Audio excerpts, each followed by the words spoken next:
France Info et tout est plus clair.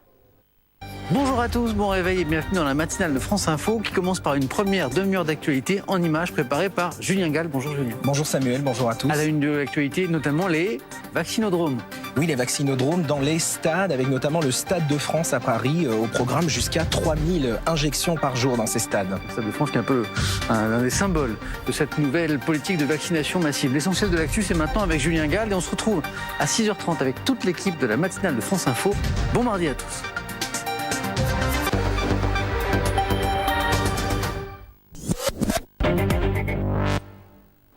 À la une de vos quotidiens régionaux ce matin, 3 unes sur la crise sanitaire et une davantage politique, à commencer par la Provence qui titre « La France reconfiné. Et oui, après un long week-end de respiration, le pays est mis sous cloche une 3e fois. Après la tolérance, on le sait, accordée ces dernières heures, notamment sur les déplacements, l'exécutif a annoncé des contrôles renforcés sur le respect des règles de confinement pour toute la France. C'est à la une donc de la Provence. À la une de la Voix du Nord, tout savoir sur l'AstraZeneca, ce vaccin administré depuis le 18 mars en France et qui suscite des polémiques et des réticences. C'est à la une donc de la Voix du Nord, un dossier complet. Le Main Libre titre « Devait-on vraiment fermer les écoles ?» Les pédiatres s'inquiètent des risques à la fois sociaux, éducatifs et psychologiques causés par la fermeture des établissements scolaires décidés pour freiner l'épidémie. C'est donc à lire dans le Main Libre. Et puis enfin le Populaire du Centre qui titre « Plus incertain que jamais ». Alors de quoi s'agit-il? Vous voyez ici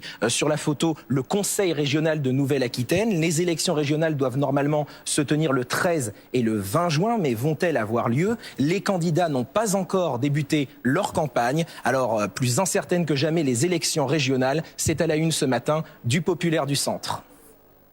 Vous le disiez dans les titres, les automobilistes sont plus prudents, plus soucieux des autres usagers de la route qu'avant l'épidémie. C'est ce qui ressort du dernier baromètre AXA Prévention. La crise a eu un effet positif sur les mauvaises habitudes au volant. Julien Gall.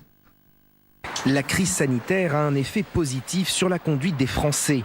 Le 17e baromètre AXA Prévention sur les comportements des Français sur la route est encourageant.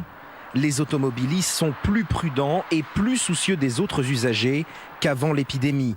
74% des conducteurs s'autorisent en moyenne un dépassement de 10 ou 20 km/h au-dessus de la vitesse autorisée, contre 81% en 2019. En ville, 27% d'entre eux déclarent rouler à 65 km/h, le taux le plus bas enregistré dans le baromètre en 17 ans. Pour le président de l'association responsable du baromètre, le respect des règles sanitaires et routières sont liés. Nous sommes plus attentifs aux autres car ce virus nous touche collectivement. Cette attitude préventive sanitaire se reporte dans notre manière de réagir sur la route. 2 ombres au tableau cependant, le smartphone. 69% des automobilistes continuent de l'utiliser au volant. L'autre inquiétude vient des amateurs de trottinettes électriques qui rouleraient davantage que les autres usagers de la route sous l'emprise d'alcool ou de stupéfiants.